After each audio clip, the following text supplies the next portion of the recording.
What's going on, everybody? Welcome back to the Engage 8 pod. I'm your host, Zach, with my two co hosts, Josh and Mike. Today, we're going to be recapping last night's Monday Night Football game, some college football from, I think, on Saturday, and maybe a couple games on Friday. And we're going to preview week 8. But first, we're going to get into the NBA because the season tips off tonight. As we're recording right now, the Nuggets are raising their championship banner. So, Josh, you want to get us started with some NBA? Yep, makes me sick to watch the Nuggets raise this banner and all. But yeah, we'll start with the East here as we have a jam-packed episode today.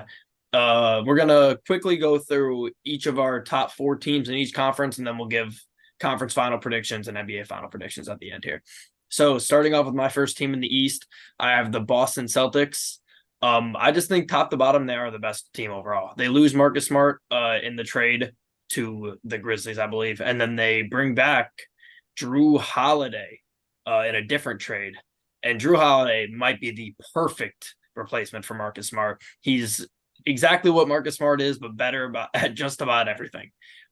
Equal on defense, I'd say, but better at just about everything else. They also had Kristaps Porzingis, who will be a fourth offensive weapon for them, as well as a pretty underrated defender. His defense, I see, gets a lot of criticism, and he's a pretty decent defender to add to a team that's already been one of the best defensive teams in the league during this tenure they've had. I think this will probably be the best defensive player or team in the league, excuse me, as a whole. Like I said, they just add more defenders to a team that was already a great defensive team. If Jaylen Brown can go left and figure that part of his game out, I think this team could be very deadly. They haven't proven that they can go out there and win the finals with this current core, but I do think that this is a team that can definitely compete for a championship this year, of course. And at the end of the day, I think it just comes down to, does Jason Tatum have that dog in him? Is he going to be able to carry his team to a victory late in the playoffs? He hasn't proven that yet. We'll see if he does this season. All right, so for my first in the East, I've got the Celtics. I really like what they added in the offseason, like you talked about, Josh, adding Porzingis and Drew Holiday, who I also agree.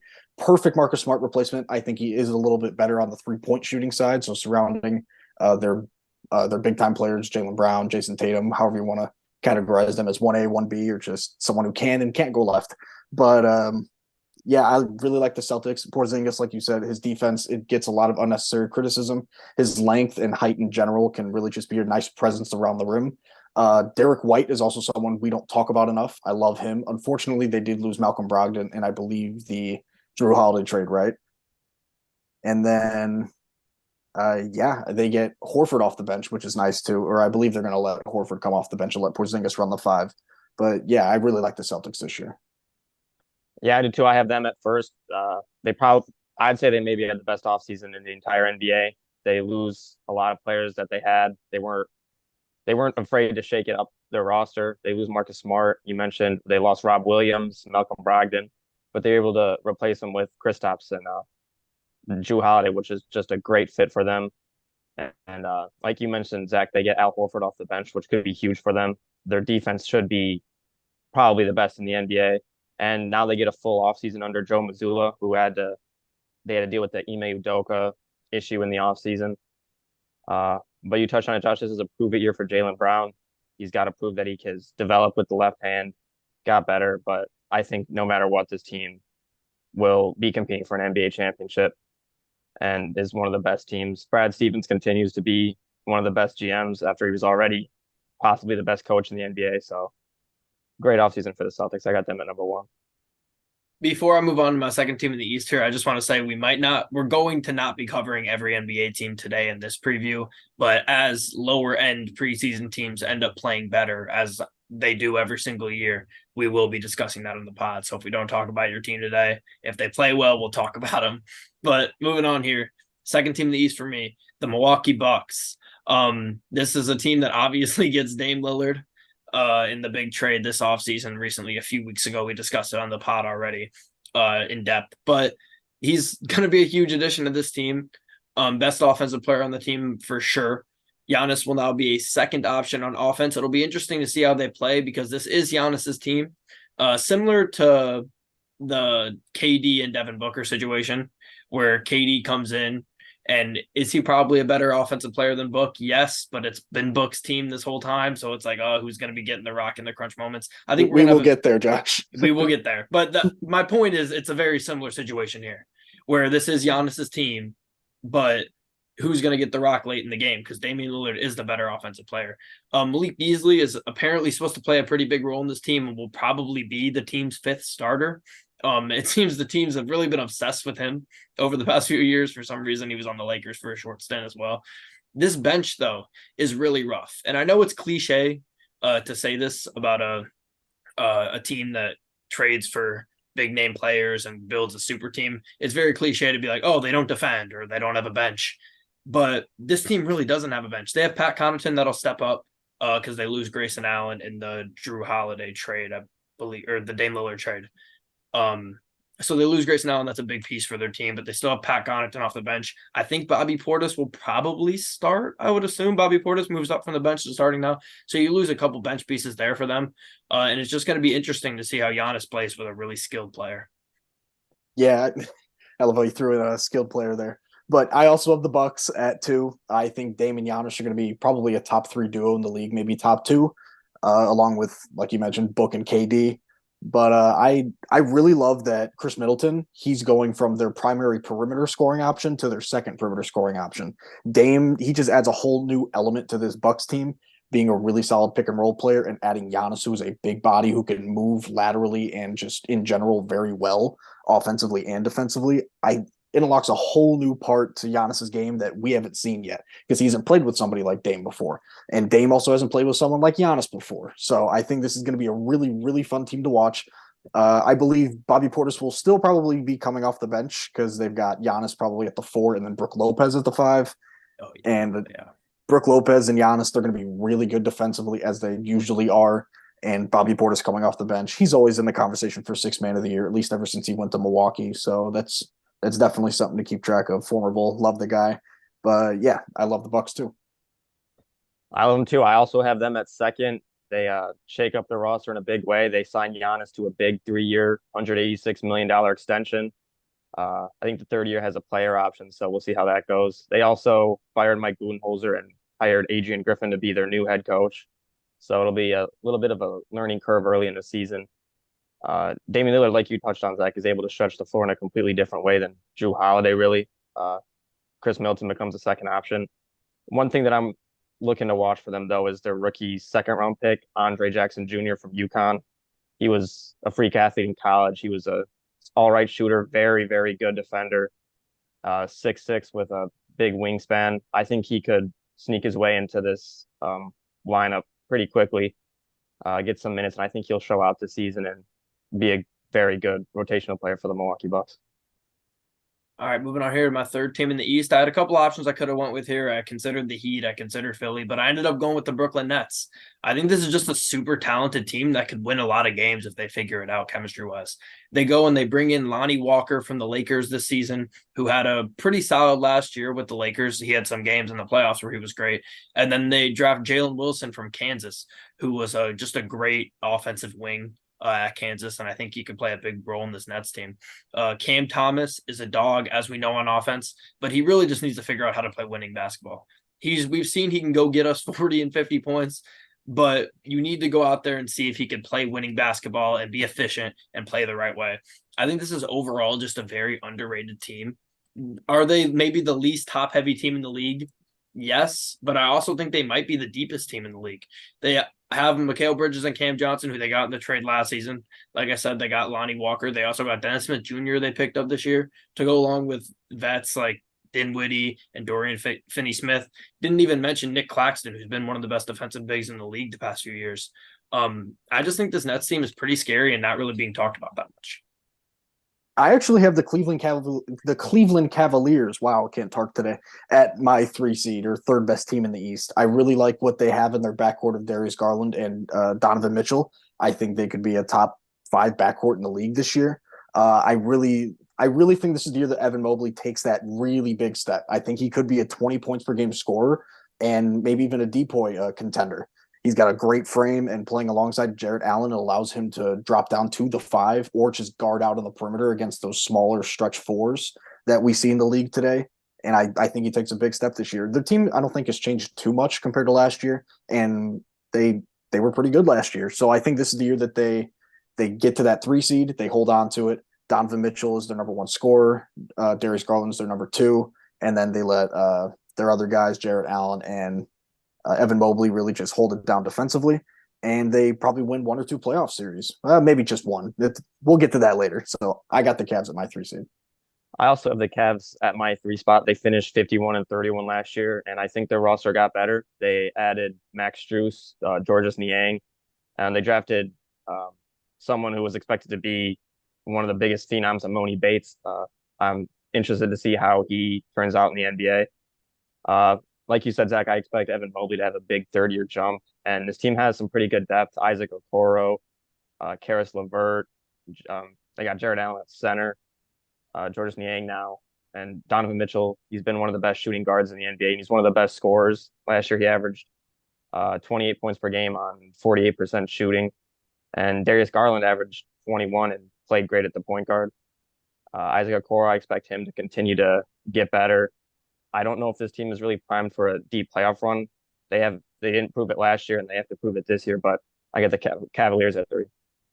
Yeah, I was stuck between the Cavs and also, like I said, the Sixers. But those are two teams that haven't proven yet that they can make runs, and for that reason, I went with the Miami Heat in my 4th spot. The story of the offseason is really not getting Bradley Beal or Damian Lillard.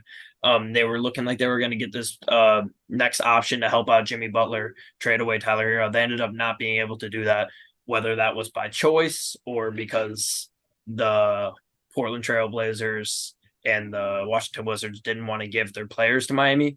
But this is what they're stuck with. They basically have the exact same team as they had last year. They're a system that's just going to be competitive. Spoelstra has just proven that no matter what, he's going to make this team competitive. Jimmy Butler has proven to be one of the best playoff players and maybe the most underwhelming superstar in the regular season, but that doesn't matter because there's no regular season awards that matter. He's been great in the playoffs. He's been one of the best playoff players in the league, one of the most clutch players in the league. And I think just a team led by him right now is just going to be a great team. I want to see what Nikola Jovic ends up being. Was drafted 2 seasons ago, or 1 season ago, I guess, technically. And we haven't really seen totally what he's going to be yet. But this team has a lot of players that can end up being good. They still have Kevin Love at age 35. They have Jaime Jaquez from UCLA they drafted last season. And this is just a team that they keep Caleb Martin. They don't lose any of those role players that they expected to lose in a Dame deal or a Beal deal. But this is a team that was just in the NBA Finals a season ago. And I think retaining your players is just as important as getting a new star if you were a team that was just in the finals. Do I think Heat fans are upset they didn't get a second star? Yes. But it's not the end of the world. I think this team will still be very competitive. All right, so for my 4th best team in the East, I actually have the Philadelphia 76ers. I think they have one of the best players in the league, Joel Embiid, and even though they most likely will not have James Harden this year, if they somehow move him, they'll probably get some solid pieces in return. So I expect those to be somewhat valuable. I still like Tobias Harris as a 3rd option, and they added Mo Bamba and Patrick Beverley. And Patrick Beverley was on the Bulls at the back half of the last season, and they were fantastic defensively. I think they went 14-9 to finish the season, and they were one of the best defensive teams in the league. So adding a veteran point guard presence who is honestly just an absolute pest on the defensive side of the floor is just phenomenal for any team. They have their standard PJ Tucker playing the 4 most likely, so he's going to just create some frustration for really anybody. And Tyrese Maxey, I really think he's going to break out this year too. We saw small little mini breakouts the last couple of years, but I think he really just emerges into almost a bona fide superstar without James Harden running the point by himself. So yeah, I got Philly at my 4th best team in the East. I also have Philadelphia at 4. I was deciding between them and the Heat. My big thing with the 76ers was, like you said, they got Patrick Beverley, who is proven to just help teams win. And the big addition of Nick Nurse instead of Doc Rivers. I believe Nick Nurse is one of the best head coaches in the NBA. Win games. The Bulls were bad last year until they got him. Timberwolves, they got him. They played good. Just win games. Fizzle out in the playoffs. I mean, you got to win games. I didn't mean to cut you off. That's what we're doing. That was just kind of a crazy thing. But continue. I mean, he just wins games. They got the James Harden, Daryl Morey drama continuing to loom over them. But Harden did play in their last preseason game, so maybe he plays to start the season. It sounds like he wants to go to the Clippers, and Daryl Morey wants multiple draft picks and Terrence Mann in return. But the 76ers, they have the reigning MVP, Joel Embiid. They got Tyrese Maxey. They got Tobias Harris. They have some solid depth, but they have Joel Embiid, like I just said, and that's really what matters to them. He'll win them games as long as he's healthy. And yeah, I think they're just got a great coach now. So I got the 76ers at 4. All right, before we move on to Western Conference, we'll just do the Eastern Conference Finals and Eastern Conference winner real quick. I assume we all have the same here, but I have the Celtics and the Bucks, and I have the Celtics over the Bucks. I just think that the Bucks really lack great perimeter defenders that they have had in the past, and I think that this Celtics team is just poised to go and go to a finals. And I am a little bit worried, I guess, about who guards Giannis in this situation, but we're talking hypotheticals in October about what teams are going to look like in May and June. So I'm going to go with the Celtics over the Bucks here. For my Eastern Conference Finals, I've got, like you, Josh, the Celtics and the Bucks.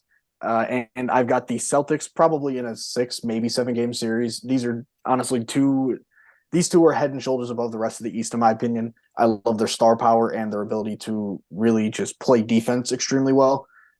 Dame with the Bucks is going to be a huge addition, and we talked about it already. Drew Holiday with the Celtics and Porzingis, and Celtics over Bucks for me because I think Drew Holiday is just going to be able to play better defense on the point guard spot, and I think the Celtics as a team will really be able to wall off Giannis pretty well.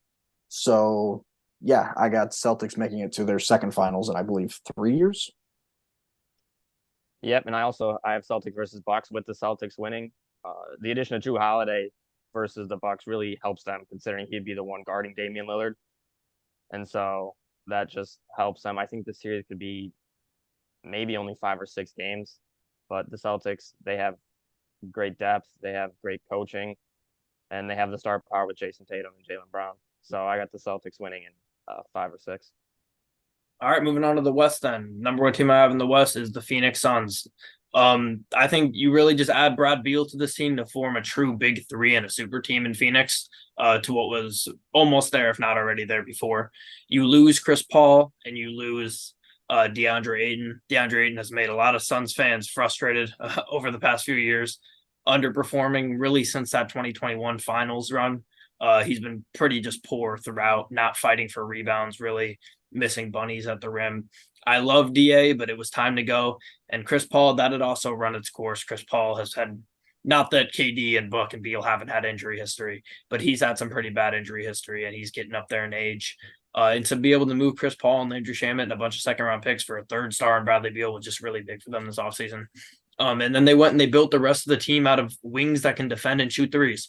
There was a lot of times last year in the playoffs with Book and KD where Chris Paul and Ayton, where that fifth starter would get open in the corner and just basically left there because that's just how teams were defending them. And at that point, it was Josh Okogie and Ish Wainwright that were in the corners and Landry Shamet. And that was just not really a recipe for success. So the Suns go out there and completely rebuild their team. They go and get the best corner three-point shooter in the league in Yuta Watanabe. They go and get Grayson Allen from the DeAndre Ayton trade. They sign Eric Gordon in the offseason. Both those guys will come off the bench. And Allen and Gordon as 6th and 7th guys off the bench is just going to be really good for this team. The biggest question mark for me is Jusuf Nurkic. We don't really know what it's going to look like yet. Since his injury, Nurkic has not been great. He hasn't been a phenomenal defender. He hasn't been great on offense. And this is a Frank Vogel system where Vogel always has a big man that's going to go out there and defend and block shots. You saw it with Hibbert. You saw it with AD in their finals, in their championship run in the bubble. He always has a defender who's going to go out there and protect the rim. And Nurkic has to be that. Can Vogel turn him into that? Absolutely, but we don't know what we're going to see until the season starts tonight. Okogie will probably get that 5th starter spot after Book, Beal, KD, and Nurkic, just to have that 5th defender or another defender in there. But that's also very up in the air. It could end up being Grayson Allen. I don't think it'll be Eric Gordon. I think he'll be 6th man regardless. But one of those two guys will probably start, or Keita Bates Diop. Whatever they feel like they need in that 5th spot, that's what they're going to do. And people are going to soon realize that, are these three going to play every game together? No. They're going to miss a lot of games. Beal and KD are both older. Book has had his hamstring injuries in the past. Book and Beal are already hurt. But this team is very deep, and people are not realizing that yet. when they do, they're going to realize the Suns are going to win a ton of games this regular season. And regardless, it's going to be them or the Nuggets in the 1 seed, I believe. All right, for my best team in the West, I think it is the Phoenix Suns, like you said, Josh. I think they are head and shoulders above everybody else, in my opinion, and it is for one reason and one reason only. They added Bol in the offseason. Now, I'm just playing. I really like Kevin Durant, Bradley Beal, and Devin Booker as a trio. Like you said, Josh, they are the true definition of a big three. I like that they added Grayson Allen. Unfortunately, I'm not his biggest fan because of his incident with Caruso a couple years back, but he is the type of player that the Suns could use on a potential championship roster. I think you talked about it a little bit on Twitter, or just us two talking in private or whatever, or even when we previewed when we talked about the Dame Lillard trade, because the Suns were involved in that and they acquired Grayson Allen. He's a nice, gritty player who's willing to dive on the floor for a loose ball and honestly break some elbows doing it. So he's not my favorite player, but he's a good player to have on a championship caliber roster. Bradley Beal and Kevin Durant, like you said, they are on the older side of 30. So it'll be a lot of Devin Booker for the most part. And I'm really looking forward to see this team. If they can really just only get 50 games together because of like health issues, I think that's a complete win. And if they get a majority of the postseason together, which I think they will easily make the postseason, then this could be a really, really, really impressive team. I agree, but for my number one team in the West, I have the Denver Nuggets. They're coming off of the NBA championship. They looked great. They look like the best team in the NBA. Mike Malone is a great coach. They have the home court advantage every night when they're playing in Denver, better than any other team with the altitude. And the duo of Jamal Murray and Nikola Jokic is just incredibly hard to guard. It's almost impossible. They have Michael Porter Jr., who never passes up a shot. He's always open. Aaron Gordon continues to develop and become a better player every year, and he is perfect for his role with the Nuggets. And they did lose Bruce Brown, but I believe Christian Braun will really fill in that role. He looked great in their postseason run last year, and I just like this Nuggets team. They're really good in the regular season. They always can win games then. So I got the Nuggets at my number one seed. Yep, as my two, I have the Denver Nuggets. I could go either way with them and the Suns at 1 and 2. The defending champs basically return everybody but Bruce Brown. They go and they pick up Julian Strawther from Gonzaga, who has had a lot of hype over the past couple of weeks, saying he's going to be really good. That could be a bench piece that can produce like Bruce Brown was. I know the parade. What did Mike Malone say? That Brucey's not going anywhere. That you never make contract negotiations when you're drinking on a parade, but that obviously didn't end up working out for them. This team's still going to be very good. They stayed healthy for most of last year, which was really the first season with this core that they have stayed healthy. If they continue to stay healthy, they're going to be right back in it this year in the conference finals with a chance to go win a championship. But as we see in the NBA with the ebbs and flows, 1 year you're healthy, the next year you can't catch a break. So for all these predictions, we don't know, and it's hard to predict how the health is going to go. But I hope for their sake that they do stay healthy, and I think it's a 2-horse race with them in Phoenix. And like you said, Mike, they still have MPJ, never swing the rock. And as we've tipped off on the NBA season just a couple minutes ago, we've already seen that he has no intention of swinging it anytime soon, and hopefully that doesn't bite him. Yeah, for my number two, I was bouncing between two teams, actually. I was between the Nuggets, who were actually my number two, and the Clippers. I'll get to them later. But for the Nuggets, defending champs, they brought back everybody except for Brucey B, like you two mentioned. And they really built one of the perfect rosters around their superstar. Jokic is someone who can go and get you 30 and just find the open man, even when his eyes are closed, which is something you don't really see often. And Mike, like you said, Mike Malone is a really good coach, and they're playing right now. Hopefully, just going to kick the snot out of the Lakers because I hate LeBron. And you guys really kind of covered it all. AD's already hurt. A really good team. AD's already hurt. Yeah, I got Phoenix. That's the one thing that you can guarantee is a solid for the season, injury wise. Anthony Davis not playing. Pray he doesn't get hurt, but. And a Kawhi rest day every week. You can bank on that. But I got the Phoenix Suns even in the playoffs. Yeah, I got Phoenix Suns at number 2. I think they're the best team in the West, but I don't know how much they're going to play with each other. I think they're going to take every injury very cautiously. If KD or Brad Beal or Booker have any sort of injury, they'll give them the rest they need to make sure they're 100% healthy, and it won't hurt them in the playoffs. They have a great owner. I just want to shout out Matt Ishbia, probably the best owner in the league, but I'm not gonna. It doesn't matter. But the addition of Bradley Beal is also up there with one of the biggest additions in the league. It's makes this team scary. They have one of the best trios in the NBA, probably the best trio in the NBA right now. And there's not going to be a team that can really guard them at all. So it's just going to be a matter of can they all stay on the court at the same time and will they all be healthy by the time the playoffs start? So I got the Phoenix Suns at number 2. Number 3 for me, I have the Sacramento Kings. They had the best offensive rating in the league last year and the 5th worst defense. And they go and they pick up Chris Duarte, which is a very underrated pickup for them. They got him in the offseason. I think will play a pretty big role, especially defensively for them, as they have struggled, like I said, defensively. It'd be nice to see a true breakout season from Keegan Murray, who was a rookie last year. He played well for the most part. Was a crucial part of a Kings team that won a lot of games last year, and I would love to see him truly break out and live up to his potential of being picked at number 4. This team was absolutely not a fluke last season.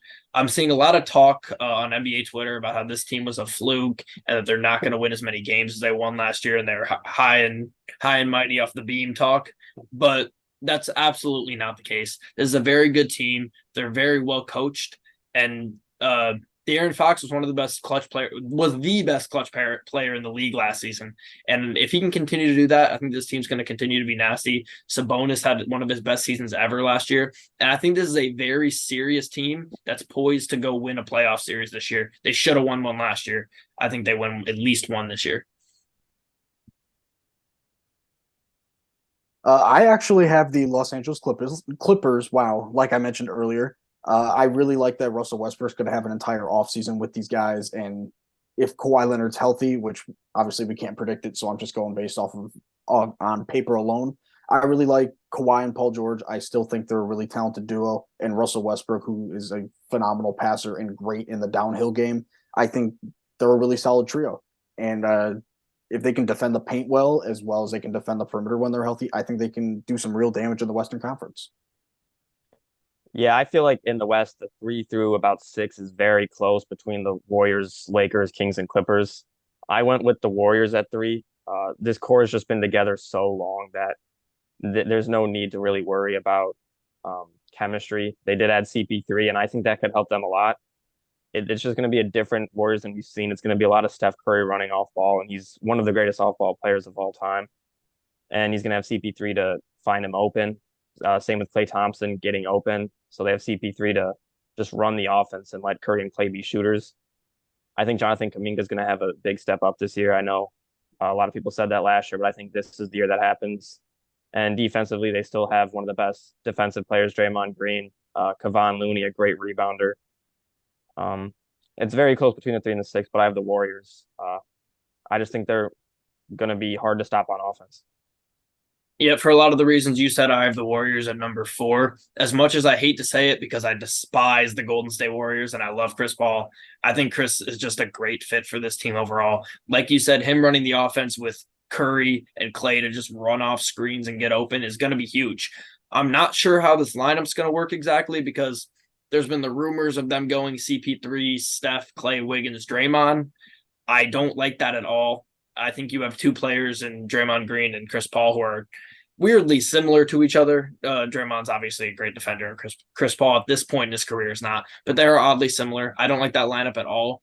I think you have to run Looney, and then you get into a situation where it's like, okay, who's going to be that last starter then? Is it going to be Draymond Green, who has been with this team his entire career and has been a crucial part of this dynasty? Or do you take Chris Paul, who you just got in a trade and is going to be huge for this team and needs to play with Steph and Klay as much as possible? Chris should be the 6th man on this team, but if I know Chris Paul like I feel like I do, he's not going to like that whatsoever. So I think that could end up being an issue mid-season when it comes to lineups. And I think that this is mainly on Steve Kerr. You got to figure out what the rotations are going to be for this team and how you're going to maximize the potential you have with all the great shooters who can come off screens and the great passers in Chris Paul and Draymond. And I think if they can figure out those rotations, I think this is going to be a great team that compete for a championship. But I do have my concerns with the rotations and defensively as a whole. Yeah, I've got the Warriors at 4 as well, but honestly, it's for the opposite of what you said, Josh. I like the fact that they have all this diversity in terms of height and defensive and offensive just combinations that they could throw together. If they are facing a team that's running small, they could throw Draymond at the 5, Curry and Paul in the backcourt, and then let Clay and Wiggins handle the wings. But then if they're facing a team who's going a little bit bigger, you can go with Wiggins at the 3, Draymond at the 4, and throw Kavan down there at the 5 and let uh Clay and Chris Paul, Curry and Chris Paul, Curry and Clay, let them rock whatever they want to do. And then they got some solid bench pieces as well, other than those main 6. But Kerr's a good coach, great coach, really. And I think they're really going to make a lot of noise, obviously, with the greatest shooter of all time and a top 3 shooter of all time in Klay Thompson, depending on where you want to throw him. But they're going to be able to shoot the lights out. And the combo of Chris Paul and Stephen Curry, I think they're going to be severely underrated going into the season and throughout the season. They're going to show numerous times that they are a force to be reckoned with. The guy nicknamed the point god, passing it to the greatest shooter of all time. I feel like we aren't just grasping that quite yet. I think that's going to be a great thing to see night in and night out, especially on the later games of TNT. So I'm looking forward to the game later tonight for sure. Yeah, real quick, one more thing on the Warriors. Draymond Green's also one of the best screen setters in the league. So with Chris Paul, one of the best passers, and Draymond Green, they might be illegal screens, but they're still good screens. It's going to get those players open. But at number 4, I was deciding between really the Lakers and the Kings and kind of the Clippers, but I went with the Lakers actually. They can stay healthy. They should be primed to have a great season again. They added Gabe Vincent, who played well last year. They were able to keep Austin Reeves, who played great in the summer with Team USA and was big for them last year. I expect Max Christie to start cracking the rotation this year. They said they really liked what they've seen from him, and they just have a lot of good rotational guys. Jared Vanderbilt, D'Angelo Russell's been solid for them. LeBron's going into his 21st season. They have him and AD are still one of the best duos in the NBA. LeBron's trying to show everyone he's still got it, and I guess he wants to play with Bryce now too. So he's going to be in the league for a couple more years and is going to have some unbreakable records. They still got Rui Hachimura. They just have a lot of depth, so I got the Lakers as long as AD can stay slightly healthy this year. All right, to do the Western Conference Finals real quick, I got the Suns and the Nuggets. I think the 4 best teams in the league are the Celtics, Bucks, Suns, and Nuggets. Not in that order, but those 4 teams. And I would be pretty shocked to not see at least 3 of those teams in the Final Four. But I have the Suns beating the Nuggets. I just think the Suns just have more star power if everybody's healthy. If one of the big 3 isn't healthy, I could definitely see the Nuggets winning again and going back to back. But in the event that everyone stays healthy, I think the Suns just have too many options. The Nuggets can't defend the Suns how they did last year when they won in 6 games in the second round, Western Conference semifinals. So I think adding Bradley Beal in there just makes the Suns too hard to defend in what should be a phenomenal series. Hopefully we do get that in any round. And then for the NBA championship, I got the Suns and the Celtics. I do have the Suns winning, but this series is going to be amazing if we get it. Honestly, any combination of these 4 teams would just be great to see in the NBA Finals. 4 teams that are just above the rest. I think just once again, I think the Suns just have so much offense and the Celtics have so much defense. So I think that matchup is just poised to be great. And I just think at the end of the day, I trust Kevin Durant and Devin Booker in the clutch more than I trust Jason Tatum and Jaylen Brown.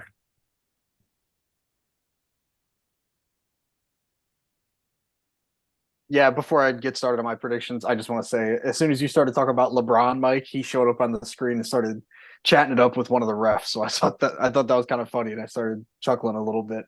So for my conference finals in the West, I have the Suns and Nuggets, like you, Josh, and I think the Suns handle this series pretty well. Probably 5 or 6 games, to be honest. I love their star power, and neither of the teams have a true like lockdown defender, in my opinion. So I think it's just going to be high scoring games every step of the way, and in a vacuum, which is what we're kind of basing this off of. The Suns, they're going to be the best big 3 in the league, and they have 2 solid 2-way players. Even though they aren't locked down, they will be able to provide some really solid defense. And it's going to come down to Yusuf Nurkic, honestly, and his paint presence, being able to just keep teams from just abusing him in the paint.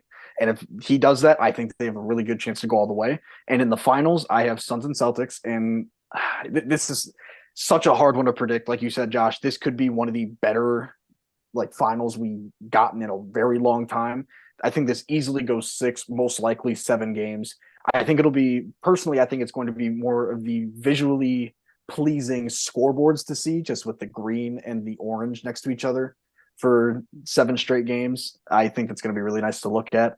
But in terms of just who comes out on top, you could really flip a coin and you can argue both sides. The Suns with their insane offensive firepower and the Celtics with their depth and surprisingly very productive ads in the offseason in Drew Holiday and Kristaps Porzingis. I do think that the Suns will most likely come out on top. So congratulations, Josh. You will see a championship. So Phoenix, what up? that's great to see. Stand up. But you could argue both sides, and I can't fault you for choosing the Celtics if you have that same matchup as well.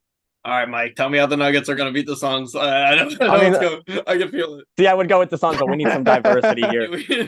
We need some diversity here. So I got the Nuggets beating the Suns in 7 games. Well, I mean, we're watching it right now. The Nuggets, they don't look like they've lost a step. They're currently they just somehow just don't miss shots. Michael Porter Jr. is great. They have the altitude advantage, like I mentioned earlier, and they're just a tough place to play. But the Suns I think it's going to be 7 games. I would easily see the Suns winning. They have the biggest star power in the NBA, the best owner in the NBA. So it could go either way. I'll go with the Nuggets to get some diversity. And then in the finals, Nuggets Celtics. I think this is just a tough matchup no matter what for each team. But I think I'll have the Nuggets winning. Jamal Murray and Jokic seem to be impossible to guard, and they can just spread the ball around. The Celtics haven't really shown that they can win that game yet. So I got the Nuggets winning and going back to back. For what it's worth, any matchup, whether it's Suns Bucks, Suns Celtics, Nuggets Bucks, Nuggets Celtics, I like the West teams in all 4 of those matchups. I agree.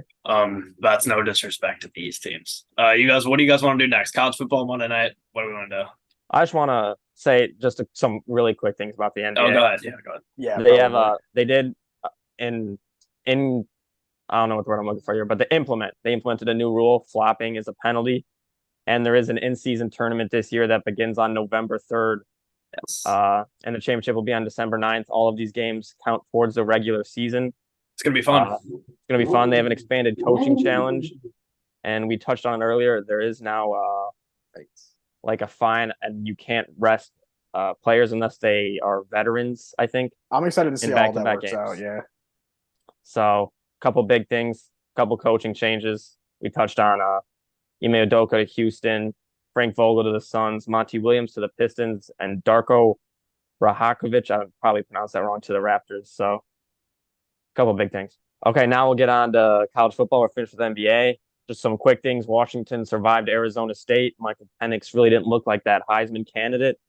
Clemson loses to Miami in a game where Dabo Swinney just embarrassing again, and post-game was embarrassing. I'm not even going to say what he said. Michigan dominated Michigan State, but they are cheaters. So they've been cheating for the last 3 years. So I think all of their wins should have an asterisk by it. But on to the games of the week that really mattered. We'll start with Duke at Florida State. Florida State dominated their ACC opponent, Duke. Jordan Travis had a great game, 268 yards, 2 touchdowns. Deuce Spann, Florida State kick returner, had a 99-yard kickoff return. And Duke really couldn't do anything on the offensive side of the ball. Riley Leonard only had 69 passing yards, and they really relied heavily on the run game. But Florida State just dominated, especially in the second half, outscored them a lot, and they continue to look like playoff contenders. Yeah, good win for Florida State. This is a Duke football team that actually had high expectations going into the season, and they played well up until this point. But Riley Leonard's been in and out of the lineup, and that has really been devastating for this team. 100%. Next game, big SEC battle, Tennessee at Alabama. Tennessee had a chance to really show what they were worth. They looked great in the first half, had a 20-7 lead going into halftime, but Nick Saban rallied the team, and they outscored Tennessee 27-0 in the second half. This could be Bama's best performance of the year so far. Jalen Milroe looked incredible. Finished with 220 yards, 2 touchdowns, and they were really able to get the run going for maybe the first time this year. Jason McClellan had 115 yards, touchdown, and Tennessee on offensive side of the ball really couldn't get anything going. They couldn't run the ball like they had been. They kept shooting themselves in the foot with failed fourth down attempts on their own side of the 50. And Joe Milton threw the ball 41 times, which, like I said, they really have been relying on the run this year, so that isn't good for them. He did finish with 271 yards and 2 touchdowns, but he was their leading rusher with only 59 yards, and that's not Tennessee's recipe for success this year. Yeah, I mean, the difference in this game was this. Tennessee went up 7-0 early. They were forcing stops. They were forcing turnovers from Bama, and they had two opportunities to go score and make it 14-0 and 21-0. They had to settle for field goals twice, making it 10-0 and 13-0, and you just cannot do that against Alabama and Nick Saban. And watch out for Alabama. Everybody talked how they were dead in the water. Their one loss is Texas, a team that doesn't have Quinn Ewers right now, apparently, and might have Arch Manning playing quarterback. Who knows at this point? Their one loss is to a good Texas team, and they're going to beat up on these mediocre SEC teams. They're going to get their way to the SEC championship, and then they'll be one win away from going from dead in the water to in the college football playoff. So watch out for Alabama. Don't count out Nick Saban ever. Never count Nick Saban. Right when you think he's done, then he's back. Undertaker meme. Yeah. Next game, Virginia at North Carolina. North Carolina coming off that big win against Miami last week. They're playing a 1-5 Virginia team. And after Drake May's best performance, he puts up a stinker. This is Virginia's first win against an AP top 10 team in their 120-year history. On North Carolina's side of the ball, it really kills Drake May's Heisman hopes, losing to a 1-5 team. He finished with 347 yards and 2 touchdowns, a pick, but you lost as 24-point favorites. Can't do that. Omarion Hampton had a good running game for North Carolina, finished with 112 yards, but it was really Virginia's run game that was the story of the game. 3 players on Virginia had more than 60 yards, but the real story of the game was Mike Hollins, who, I don't know if you remember last year, there was a shooting on Virginia's campus. He was sadly one of the victims. He got shot in the back. He did survive. And today, in Virginia's biggest win in program history, he put up, not today, but on Saturday, he put up 66 yards and had 3 touchdowns.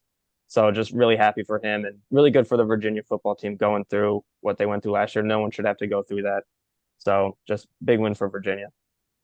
Yeah, I honestly missed this game. I was at the Blackhawks game, but what a big win for Virginia, a team that is just not a good football team at all. An emotional win for them. And like you said, this kills Drake May's chances at the Heisman, honestly. And a really, really good North Carolina team picks up a bad loss. But if that's not college football, I don't know what is. 100%. Shout out Mike Collins, like I said. Just a great story. Next game, USC continues to fall down the ladder now. And just what a win for Utah. They just own USC. Lincoln Riley and Caleb Williams are now 0-3 versus Utah. Utah loses Cam Rising for the rest of the year. He's going to apply for a medical red shirt. And now Caleb Williams will probably never play in the college football playoff at this point. Just very disappointing if you're a USC fan player. Caleb Williams played all right, 256 yards passing, rushing touchdown, still didn't look great, and just kills their hope at the playoffs. What a win for Utah, though. Bryson Barnes, just a normal farmer guy. I think he was a pig farmer or something. Finished with 235 yards, 3 touchdowns. And Jaquindon Jackson and the entire Utah team just dominated on the ground. He had 117 yards on 26 carries.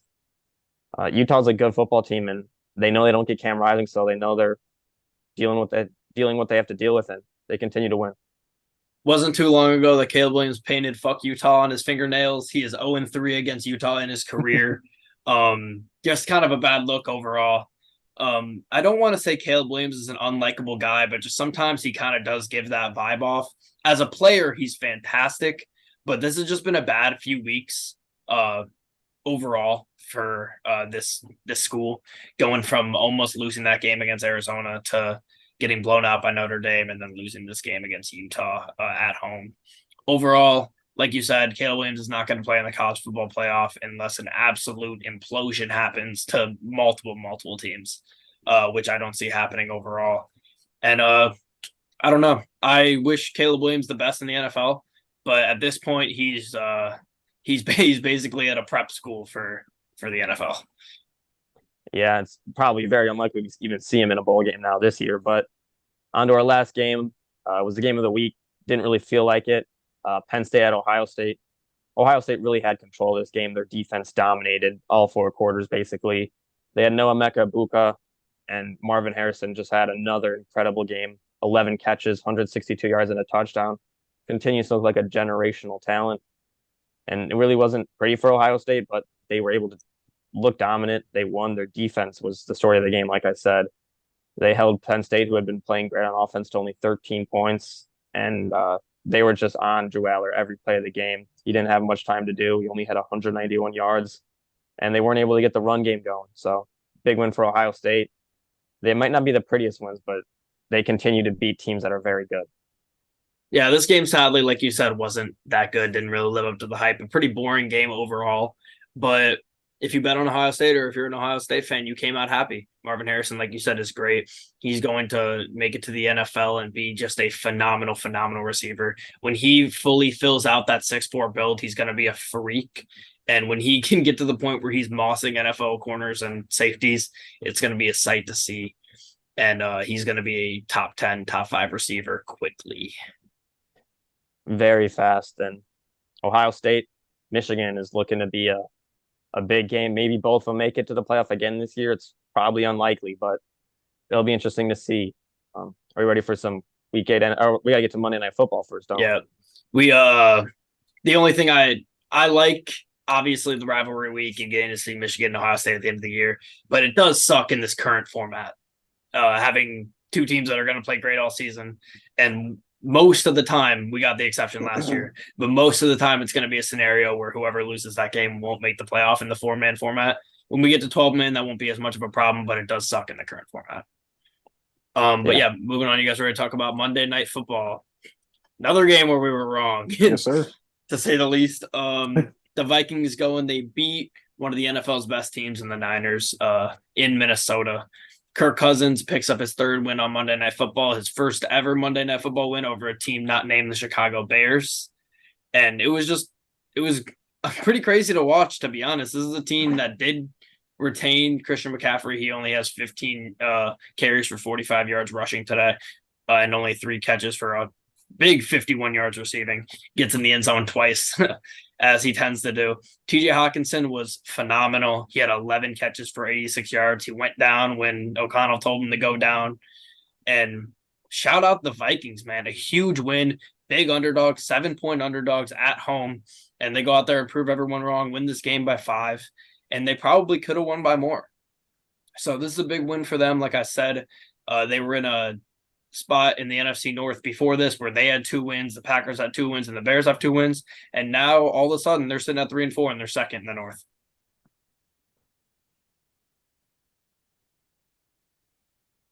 Yeah, I'm very impressed with how the Vikings handled this game.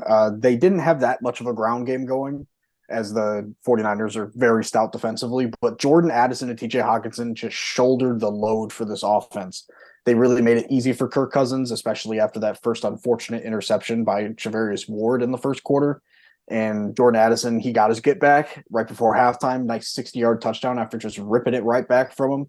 And Jordan Addison, he really impressed me. He really did.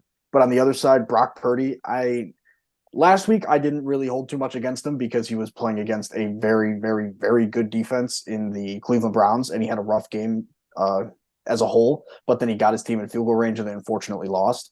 Now he had a rough game against a defense that's not too great personnel wise. Yeah, maybe the what's it called? The typical Flores scheme with the heavy blitzing maybe got to him a little bit, and also missing Debo and Trent Williams for this game could have had a little bit of an effect, but I feel like Ayuk played really well, and so did Kittle, and they got their targets. They got a few catches as well. And McCaffrey, like you said, Josh, he was kind of bottled up in the run game. But Purdy, he played well for like 90% of the game. And then those 2 fourth-quarter interceptions really just those were gut-wrenching. They really were.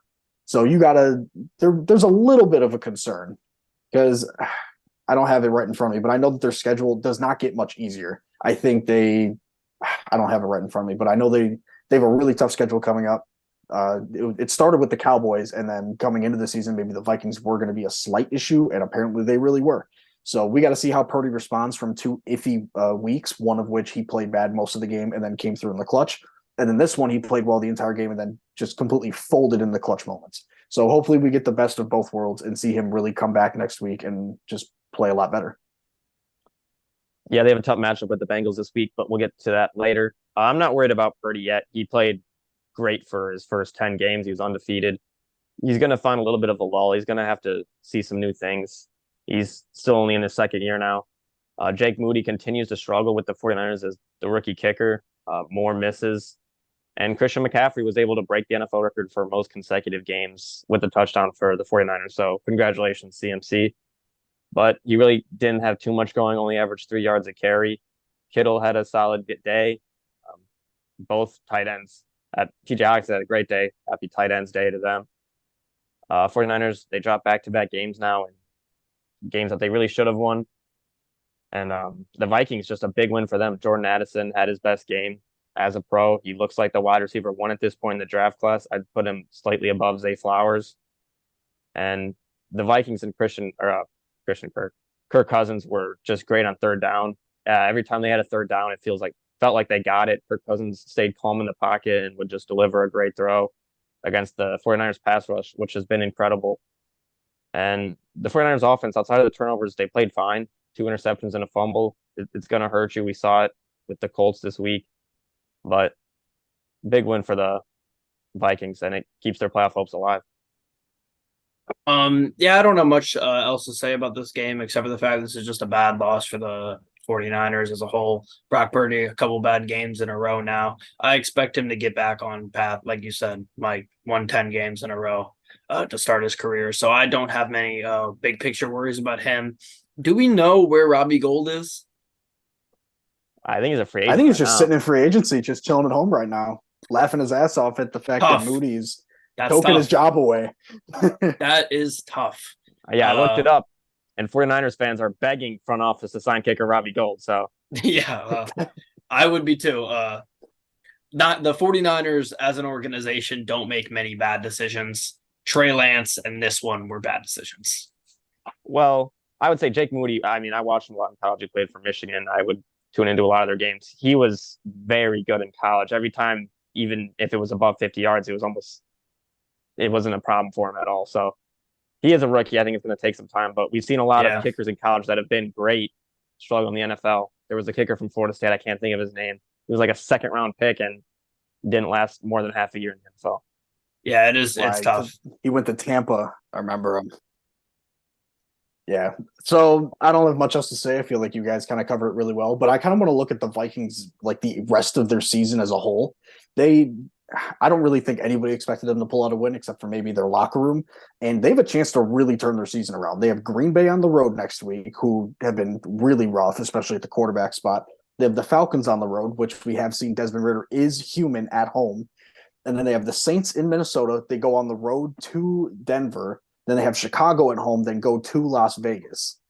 And then they could be sitting at a nice, I don't even know, 8-5 maybe. I mean, we're right before the halfway mark in the season. Notice I didn't say we are at the halfway mark in the season, Josh. But they have a real good chance to turn their season around. And I'm very interested to see how this newfound stud Jordan Addison plays with Justin Jefferson when he comes back in a couple of weeks, maybe 3 weeks, depending on how that hamstring's holding up. But this team could put up some real points on some very shaky defenses here, like the Broncos, the Raiders, and the Bears. Yeah, it's going to be big for Brian Flores to keep their defense going. He's looked solid these last couple of weeks. I agree. I could see them finding their way back. I don't know if they'll be able to claw back into the division battle with the Lions because they're so far behind, but they have a chance to fight for a wild card spot with that schedule. So it'll be interesting to see. I don't have it off the top of my head, but I know the Vikings and the Lions play late this year, both games. Yeah, December 24th and January 7th. So I think that might be like week 16 and 18 or something like that. But those games could end up being crucial if the Vikings can fight back a little bit. But if you guys are ready, I'm ready to move on to week 8. Yeah. Just couple housekeeping things really quick, though. NFL trade deadline is less than a week away now. I believe it is next Tuesday at like 3 or 5 p.m. Eastern or something like that. So we will probably have some trades to talk about on here soon. I know for my Lions, I really want Brad Holmes to get active, and I know a lot of other teams, contending teams, need to fill a couple holes, and trade for some guys. So we'll see how that plays out. And then just cleaning up from last week, me and Zach both went 5-8 on our picks. Mike went 4-9. As a whole, we had our first really bad week. We're all still, I believe, 20 plus games over 500 though. So good for us, I guess. But tough week as a whole. Tough week for everybody though. This last week Vegas, I think almost every single game was like a 2 or 3 point spread for the most part, except for a few. So this was we were set up for a chaotic week anyways. But all right, we will, because this is going to be a long pod, we will try to be semi not rambling, but as we know, we will probably get to rambling anyways. Regardless, Thursday Night Football, Bucks at Bills. The Bills have been heavily underperforming the past couple weeks. They struggled, barely beat the Giants on Sunday Night Football a couple weeks ago, and then they lose to one of the worst teams in the league in the Patriots last week. The Bills defense has just really been suffering with injuries, and like we said, the injuries have kind of just caught up to them on the defensive end. Unit that was really great last year was poised to be really great again this year, and sadly, some crucial injuries to them. The Bucks are coming off a pretty tough home loss against the Falcons, a game that I feel like most Bucks fans would say they should have won. And at the end of the day, the Bills eventually have to right the ship. They're at home. I think they can do it this week, although I could see Tampa Bay winning this game because Tampa's defense is really good and Josh Allen's been turning the ball over. Regardless, I'm going to go with the Bills at home.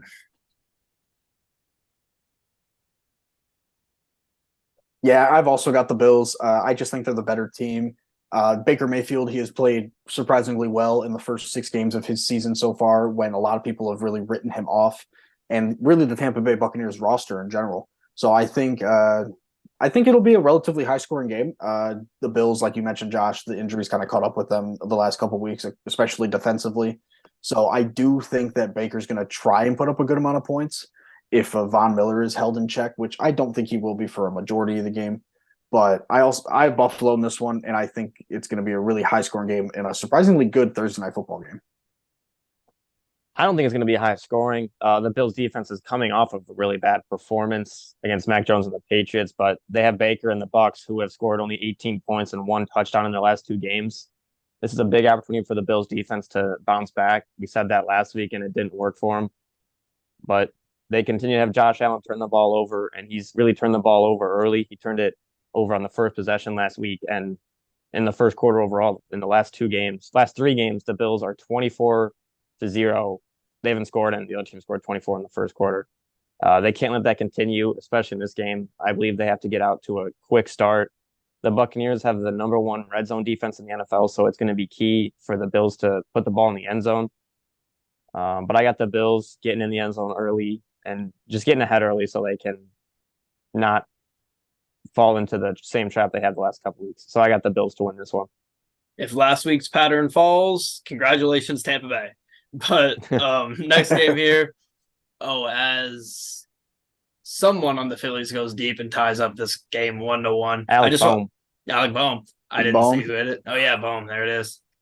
But I just wanted to say really quickly, it's currently just a chaotic night in sports. We got our Blackhawks are about to drop puck here soon. We got the NLCS Game 7, and then as well as the NBA opening night. So if you see us looking over, we got a lot of sports to watch, and that we will be covering over the next couple of days on here. So bear with us. Moving on here.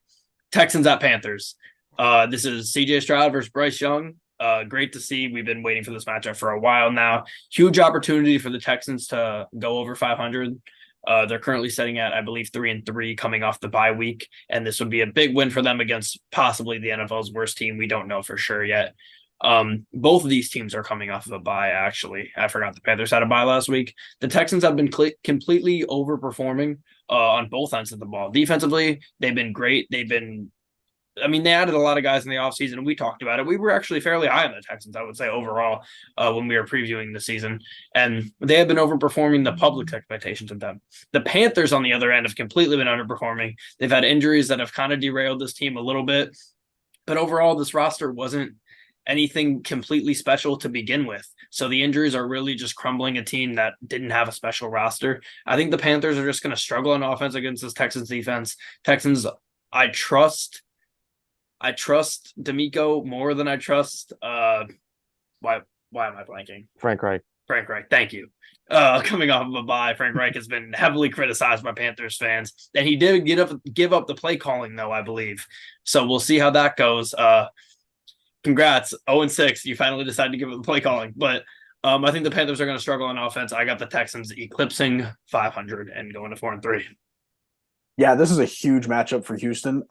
They have a chance to get within another game of Jacksonville, who I think they have a pretty tough matchup this week, if I'm not mistaken. I'll pull up my notes after I'm done with my spiel here. But Carolina, like you said, Josh, one of the worst teams in the league. For my sake, I hope they are. Hope they finish 0-17 and give my Bears the first overall pick for back-to-back years. That would be phenomenal. I know you don't want that, but Caleb Williams and Ben Johnson. I, to an extent, would though. 0-17 would be a big weight off my back. If we're it would be. honest. So maybe 1-16 or 2-15, just to make me feel a little bit better. But as long as they finish with the worst record and Bears have pick one, I'm happy with that. But the Texans, like I said, they have a chance to really move closer to Jacksonville, and I think they will. I think C.J. Stroud performs well against this lackluster defense, who is very much hurt right now, missing their starting quarter, J.C. Horn, and I think they're missing Brian Burns too. He was thrown on IR not too long ago, if I'm not mistaken. But I also have Houston as well. It's a battle of the number 1 and number 2 overall picks, CJ Stroud and Bryce Young. Both teams coming off a bye. The Panthers, this is a chance for them to get a win. It's a Texans team that isn't maybe the greatest roster, but they're playing great. You touched on it, Josh. Frank Reich will no longer be calling plays. I wish he would have done that in Indy last year, but he didn't. Thomas Brown, their offensive coordinator, will be calling plays now. He's very highly regarded.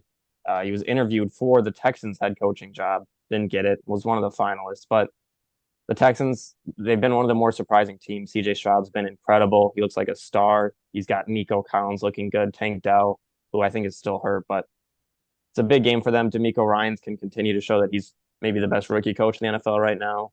But it's a game that the Texans should win at this point. They've looked like a better team. Panthers haven't looked great. Obviously, they're 0-6. So I got the Texans winning this one. All right, moving on here to Rams at Cowboys. This Rams defense has not been amazing, but luckily for them, the Cowboys offense has not been amazing either. I've harped on here on the Cowboys offense many times. I'm not going to sit here and beat a dead horse, but they've been underperforming for the talent that they have. Maybe the Cowboys can get right out of a bye. When you have a veteran coach and a lot of veteran players, that does play to your advantage coming off of a bye, and the Cowboys definitely have that. The Cowboys, in my opinion, at home against a Rams team who has been overperforming, but overall is not a phenomenal team. They're not going to be a playoff team, probably. You have to win this game if you're the Cowboys. My problem, to an extent, the Rams are scrappy, and I think the Rams are going to beat some teams that are better than them. The Cowboys have a beat-up secondary, as we've seen. They still have Stephon Gilmore, but they have a beat-up secondary. They lose Diggs a couple weeks ago, of course. And they get to play a team that maybe has one of the better wide receiver cores in the league in the Rams. When you have Tutu Atwell, Puka, Cooper Kupp. Maybe before the season we didn't think that, but now we definitely do. And I'm actually going to take the Los Angeles Rams to go into Dallas and beat the Dallas Cowboys.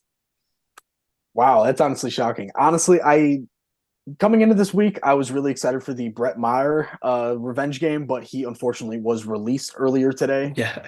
So that was a sad sight for me. But like you said, Josh, the Rams, they are overperforming in Dallas. They are honestly just a better team in general. I don't have too much to say about this game. I think the Cowboys, especially Micah Parsons and DeMarcus Lawrence, I think they will dominate the Rams' hit or miss offensive line in this game. And I have Dallas in honestly a surprisingly good game. Yeah, the Cowboys, last time we saw them, they played against the Chargers, and they looked great. So hopefully for them, they can do the same thing they did to the other LA team this week. Dak Prescott limited the turnovers. He got the ball to CeeDee Lamb, his best weapon, and Tony Pollard. He has to continue to do that. I really do expect a big game from CeeDee Lamb. The Rams secondary struggled last week to George Pickens and Deontay Johnson, and now they got to go up against CeeDee, Brandon Cooks, and Tony Pollard. So it's going to be a solid game. It'll be interesting to see how Gilmore will line up at Puka and Kupp. It would have been really cool to see Stephon Diggs. That would have been a great matchup of two of the best corners versus two very good receivers. But like you said, Zach, I think it's going to be big to see whether the Rams O-line can stop Micah Parsons and this Texan or Dallas Cowboys D-line. I think it's going to be close. But I got the Cowboys. They're coming off of a bye, and they just know how to win games. I think their defense will play great. They have to win to keep up with the Eagles at all. The game's in Jerry World, so I got the Cowboys. All right, moving on here to an NFC North matchup, Vikings at Packers. Always one of my favorite jersey matchups. I like seeing these two teams on the field together. Although I hate both of them with every ounce of blood in my body. But this is a huge game for the Packers. They're sitting at 2-4. The Vikings are now at 3-4 and are coming off of a couple of wins. The Vikings just beat a really great Niners team, as we talked about 10 minutes ago. So I'm not going to harp on that again. But the Packers just lost to a Denver Broncos team who is one of the worst teams in the league. That Denver Broncos team, which we'll talk about later, has only 2 wins, both against NFC North teams. So what does that say about the NFC North? I don't know. I think it says what it needs to say. But the Vikings should win this game. But they have Charger-esque tendencies sometimes where they tend to lose games that they should win. And I'm pretty 50-50 on this game, especially because it's in Lambeau. I want to take some chances this week. I mean, I took a chance with the Rams against the Cowboys. I want to pick the Packers so bad, even though they're the worst team, because it's so Packers to go lose to the Broncos and then go beat the division rival Vikings. But actually, no, fuck it. I'm taking the Packers. Give me the Packers at home. Give me the Packers. Woo, that's crazy. Give me the Packers at home. I mean, I love your reasoning, but I convinced myself. I personally am going to go with the Vikings. I think that Kirk Cousins and the Vikings offense the first 2 weeks without Justin Jefferson, it's been a little rough, but they got better from that Bears game to the 49ers game, especially playing a better defense. Their offense just looked better and, like, what's the word I'm looking for? More well prepared or better prepared, whatever. But I got Minnesota in this one, and I think Jordan Addison, he's going to have to prove himself against a pretty solid defense as a whole. And honestly, if Green Bay loses this game, this is panic button time on Jordan Love and Matt LaFleur 100% in my opinion. I wouldn't say it's panic button on Matt LaFleur. He's looked like a great head coach so far. But this is a big game for him. He has to show out in the first half. He struggled. This is a game they'd really want to have Jair Alexander for, to really take Jordan Addison out of the game and focus on KJ Osborne, but I don't know if he'll play. I agree with everything you said, Josh, about the Packers. This game's in Lambeau. This is just a game the Packers would find a way to win. I'm going to go with the Vikings, though. They looked good last week. They've struggled with turnovers and they've lost those one-score games, but they found ways to win them. Their defense has been solid throwing off opposing QBs, and Jordan Love's been shaky. So I think they'll throw Jordan Love off just enough. And I think the Vikings are going to find a way to win in Lambeau. But I agree with everything you said, Josh. This could be easily go to the Packers. Next game here, Saints at Colts. The Colts have proven to be a pretty scrappy team, even against good defenses like last week. They played great against a Browns team who had the best defense in the league going into that game. The Saints offense is absolutely atrocious, and the Colts defense has been very solid. We said Zaire Franklin has been great for them. Their young DBs have been great as well. Hopefully they can get some of them back from injury. And I just really like the Colts at home. Maybe the window will be open. Maybe the roof will be open. Maybe neither. It's going to be nice in Indiana this week, though. So I think it'll probably be at least one of them will be open. But yeah, I like the Colts against the Saints here. Yeah, this is definitely going to be a really weird game to predict because we've seen a lot of good, yet a lot of bad out of both teams.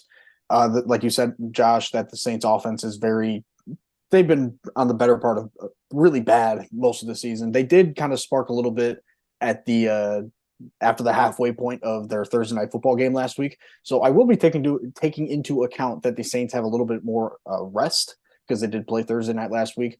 But the Colts, they did show a lot of promise last week against a really solid Cleveland defense. So if they can continue to get their young guy Josh Downs involved and Pittman as well, I really like their chances. I'm going with Indy as well. Yeah, thanks for reminding me that the refs just screwed the Colts from being 11-0 with the roof open, window closed. But I get on from that. The Saints they're going to go against a pissed off Colts team. The Colts are the only team in the NFL so far to score 20 plus points in each game so far, and they just put 38 points on maybe the best defense in the NFL. Shane Steichen, he's been the real deal so far. Him and D'Amico Ryans look like the two best rookie coaches. Outside of the Gardner Minshew game in Jacksonville, he's played pretty well. He's got a limit of turnovers. He has 8 in his last 3 games. Last week, the Colts were able to run the ball great. I expect that to continue this week. Jonathan Taylor looked great. The tight ends, Mo Alley Cox, Drew Ogletree, they've been great run blockers so far. And the Colts have played well.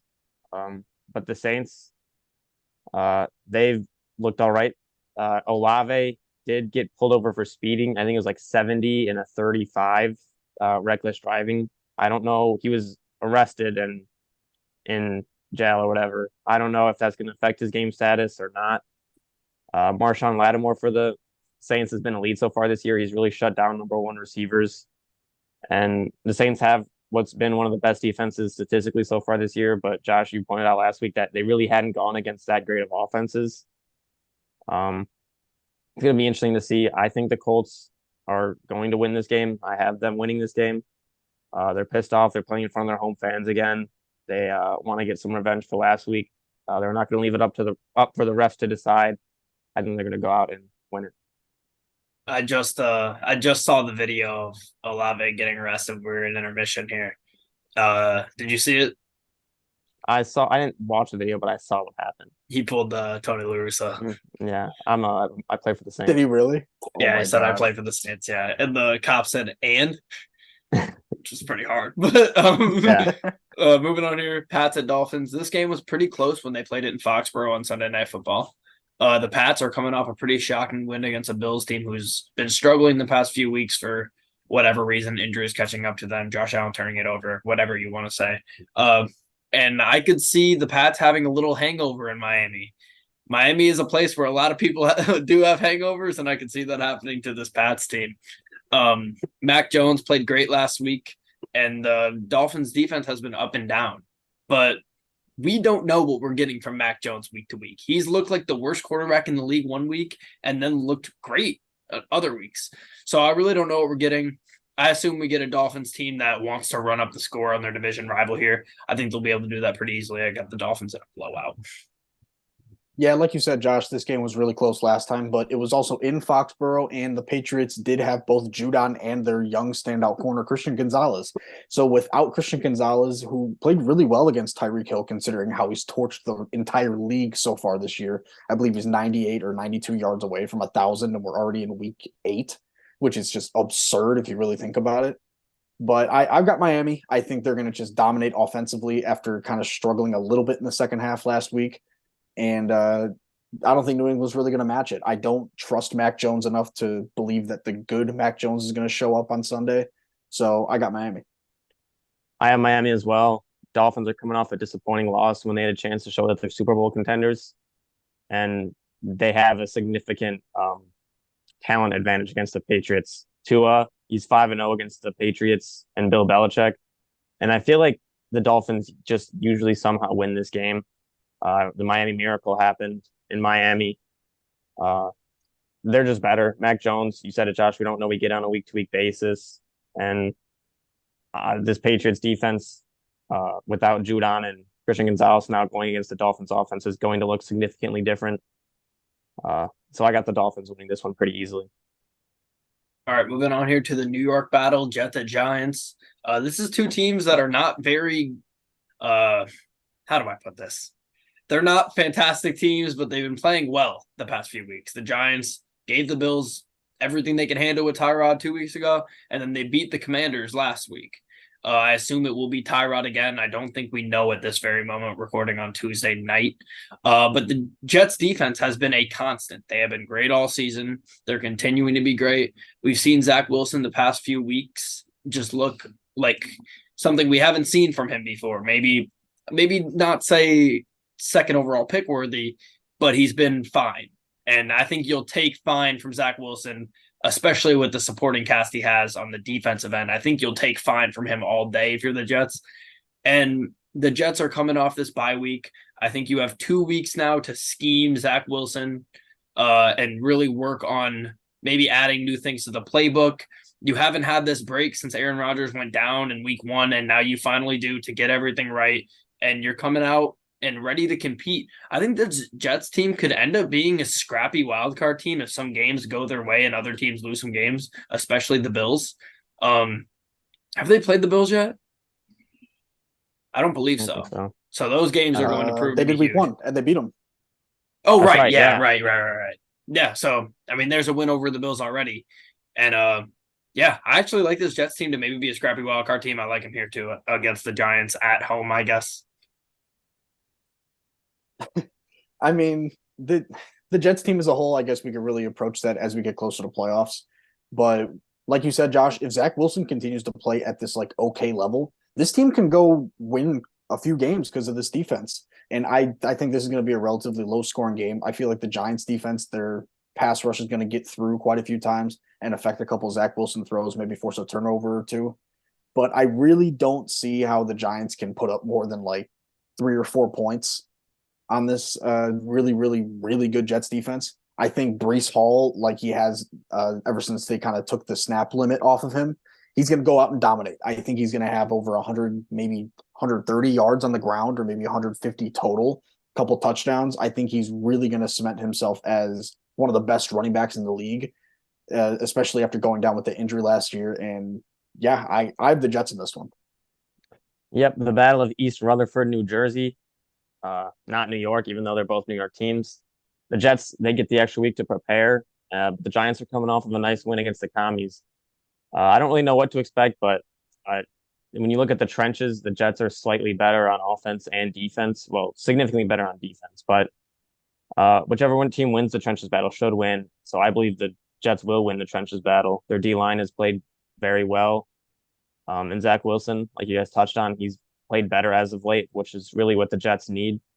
They need to continue to get the ball to Garrett Wilson and Brees Hall, and they will have some success on the offensive side of the ball.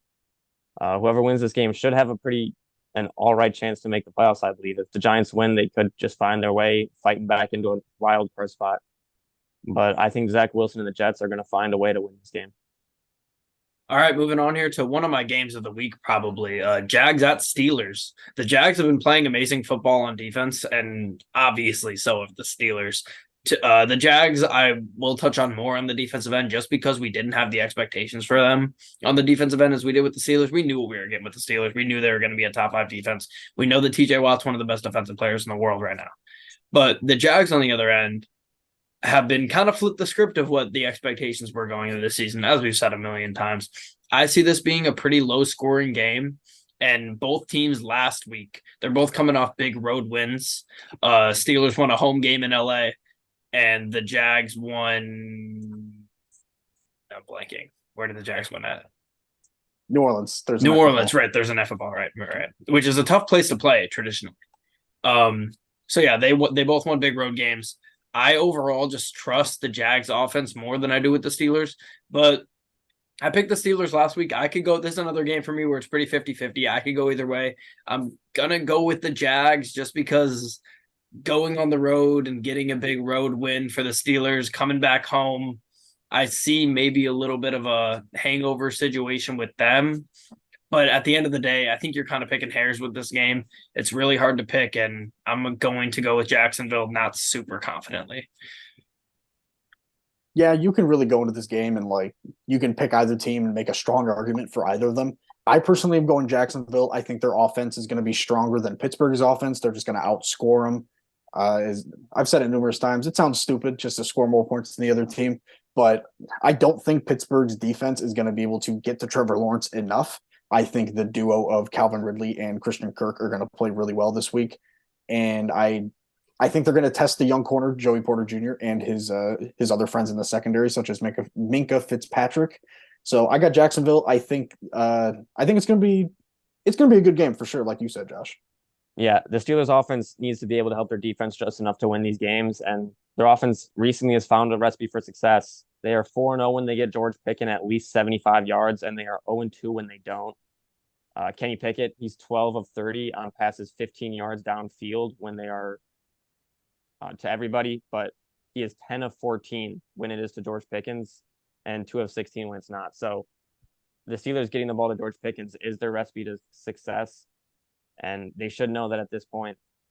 The Jags defense, they've played great this year, and they're going to have to do that again, but they are second worst in passing yards right now. And so the Steelers are going to need to capitalize on that if they want to win this game. Matt Canada, we've criticized him a lot. Almost everybody has, but if he can find a way to keep getting the ball to George Pickens and winning games, he will continue to have success. But with that being said, I think Trevor Lawrence and this Jags offense is going to outscore the Steelers, kind of like you said, Zach. And so I got the Jags winning this game in Pittsburgh. All right, moving on here. Falcons at Titans, the Arthur Smith revenge game, as they say. And the Falcons absolutely have to win this game against an inferior Titans team. The Falcons just won a hard divisional matchup on the road in Tampa Bay without Bijan Robinson, which cannot be understated. The Falcons are really starting to come into their own, especially on the offensive end. But they're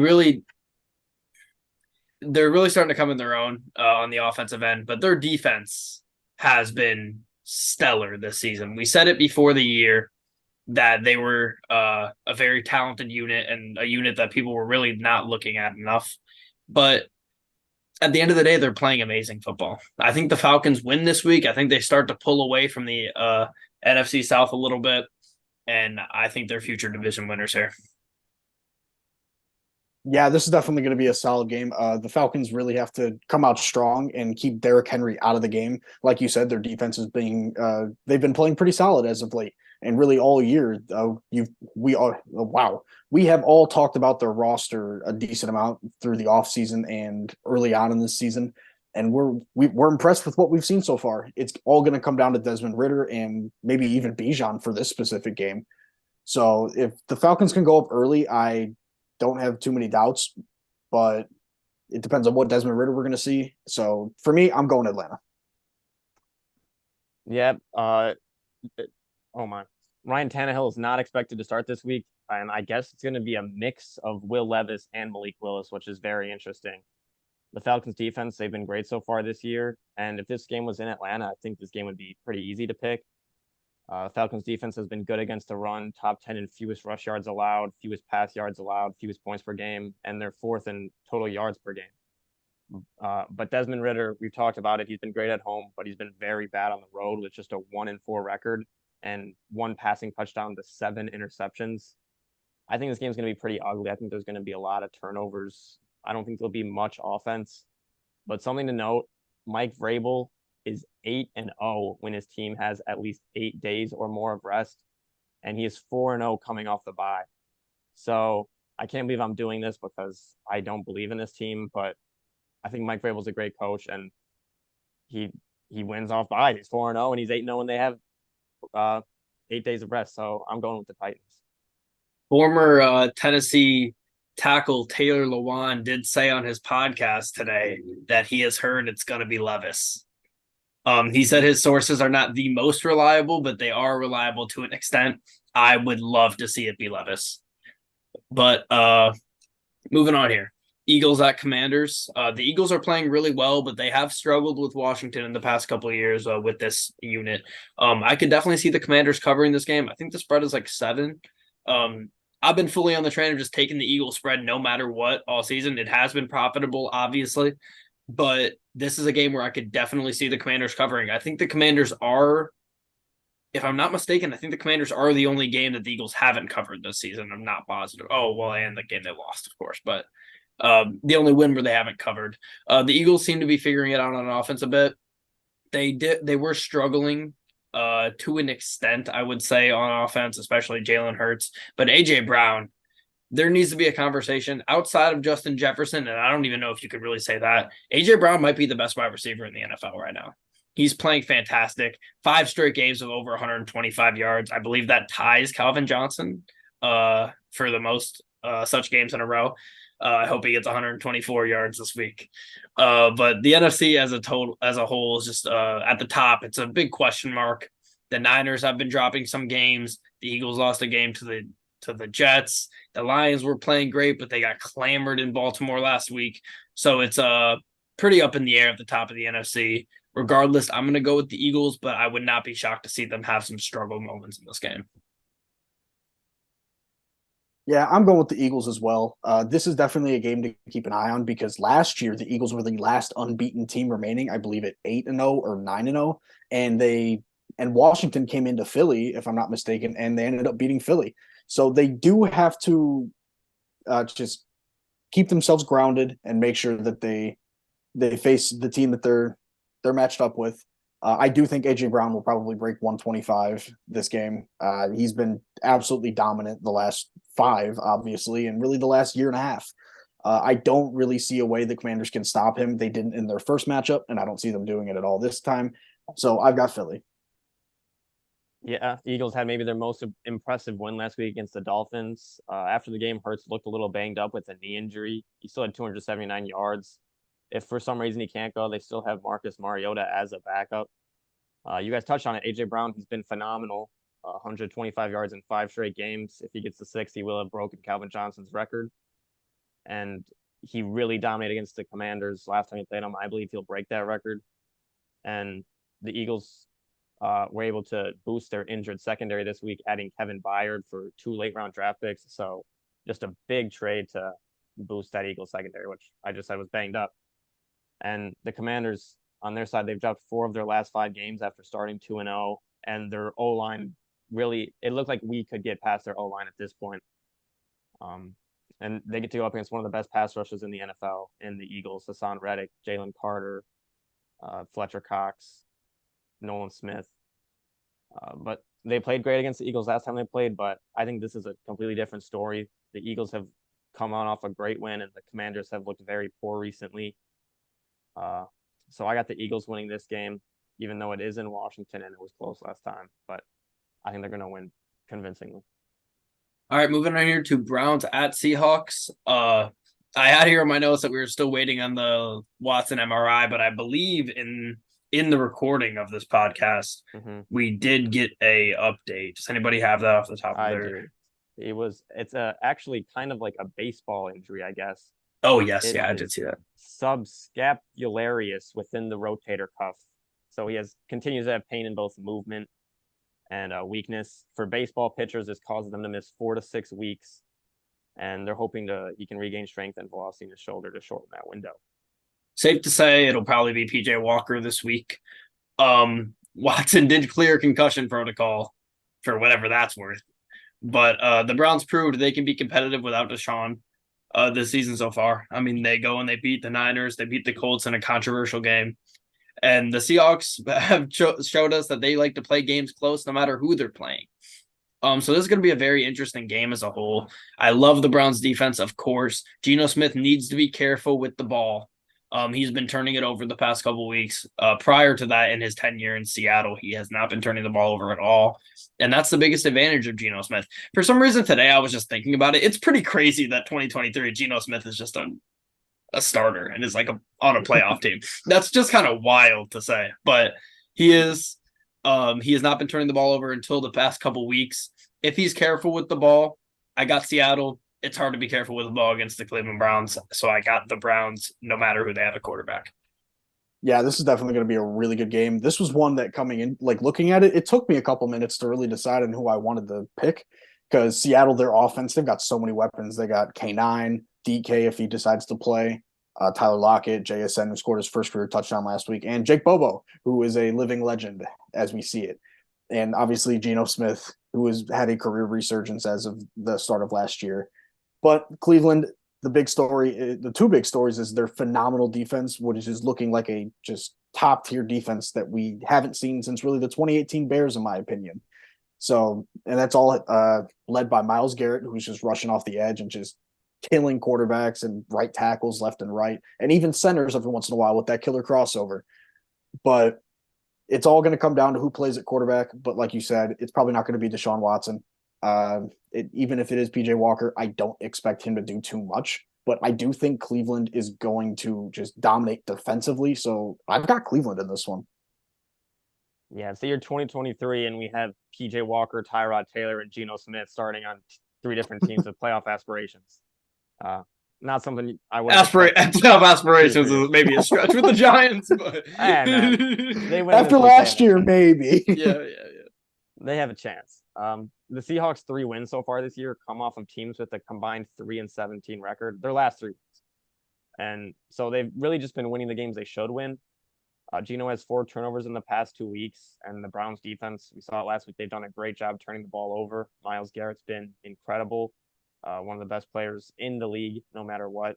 He's at this point becoming an MVP candidate like TJ Watt, not even defensive player of the year. But The Browns defense is going to want to respond from what happened last week. They gave up 38 to the Colts with Gardner Minshew at quarterback. Um, I talked about Kevin Stefanski said Deshaun was starting last week on Sunday, no matter what. But that it doesn't seem like the case anymore. So it seems like it will be PJ Walker. And I believe the Browns are good enough defensively to win this game, regardless of who starts at quarterback. So I got the Browns winning this one. But it would not surprise me if the Seahawks came in and won it. All right, moving on here to Ravens at Cardinals.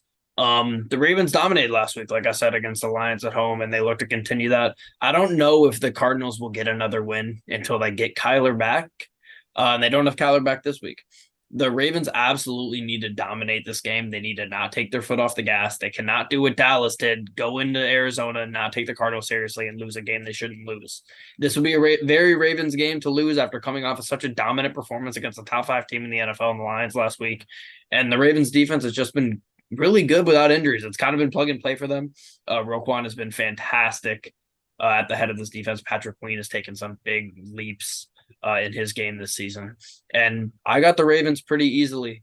I really, really like the Ravens. I mean, I know it's hard to not be a victim of the moment of how they played against the Lions, but just as a whole, this team just looks like they got it figured out. And yeah, just I like what we're seeing from Lamar. He's going to use his legs when he needs to.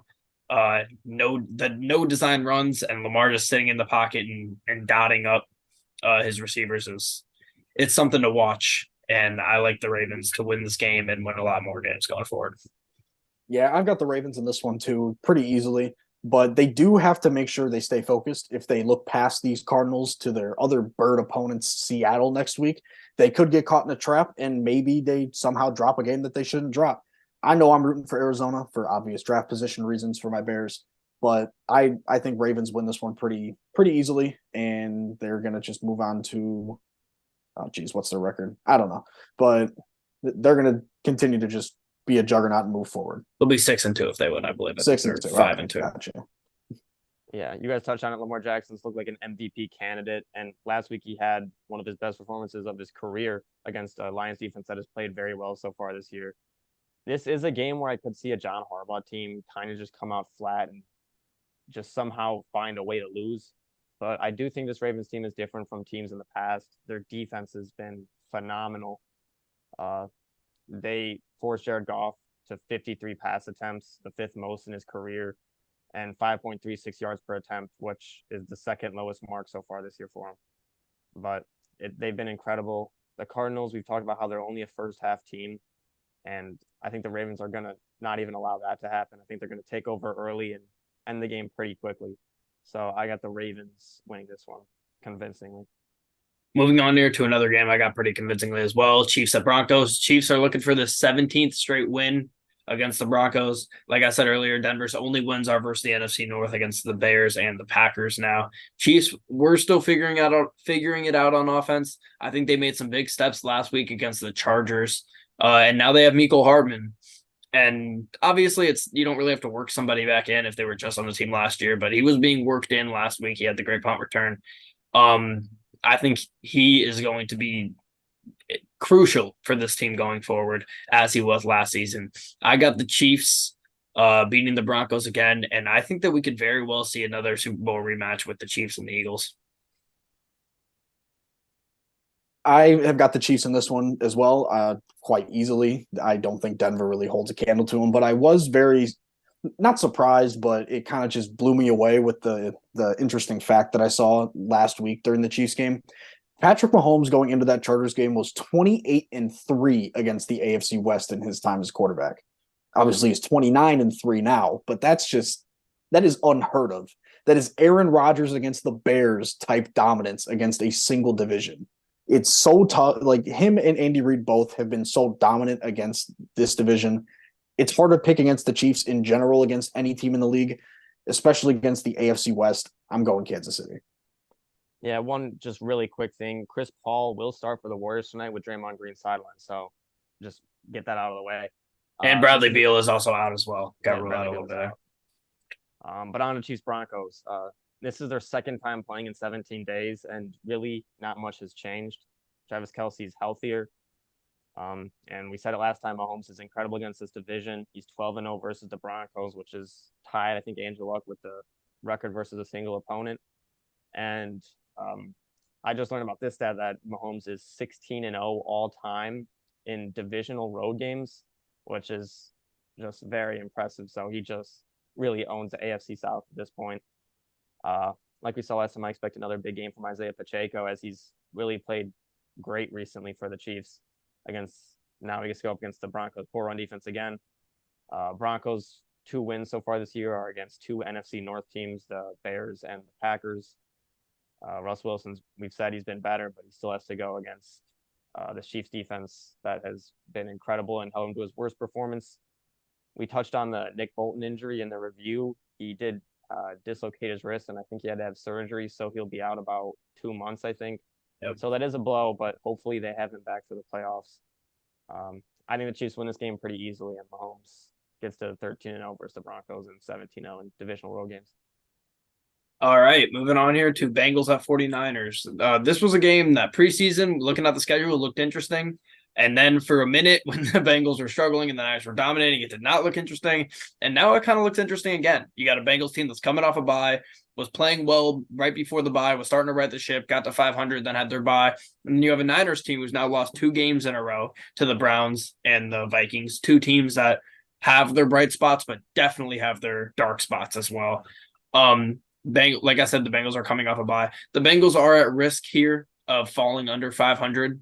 Once again, falling to 3-4. This is a game that's in Santa Clara. So I am a little bit worried for the Bengals on that. The Niners haven't lost 3 straight games since 2021. I don't remember who exactly it was they lost against, but they haven't lost since 2021 3 times in a row. This would be 3 in a row. I can't imagine they lose this game at home. If this game is in Cincinnati, maybe I pick the Bengals. I just absolutely cannot pick against the 49ers here. Yeah, I got the San Francisco 49ers as well. I would like to hope that they get both Trent Williams and Deebo Samuel back for this game, but I think only one of them will do.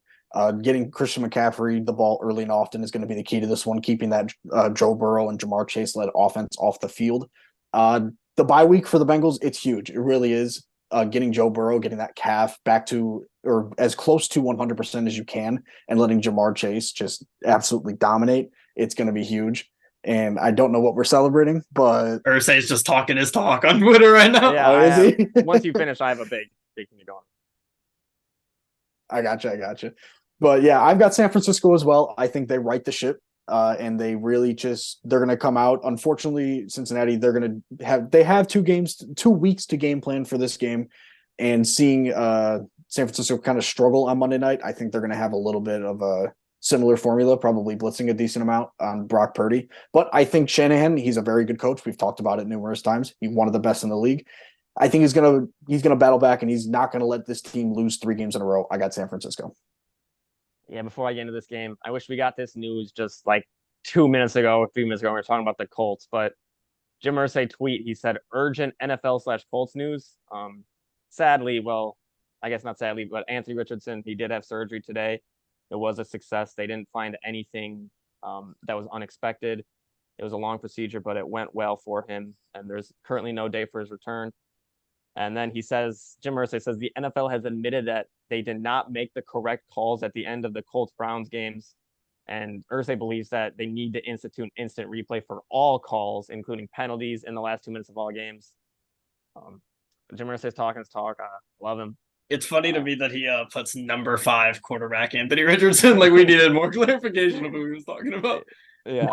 Tell us where he went to college, too. He was the 4th overall pick as well. Yeah. Rookie.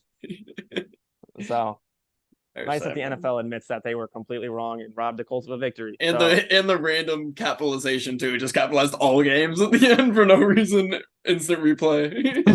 Just a ton of random stuff in there. But Irsay, he's one of one.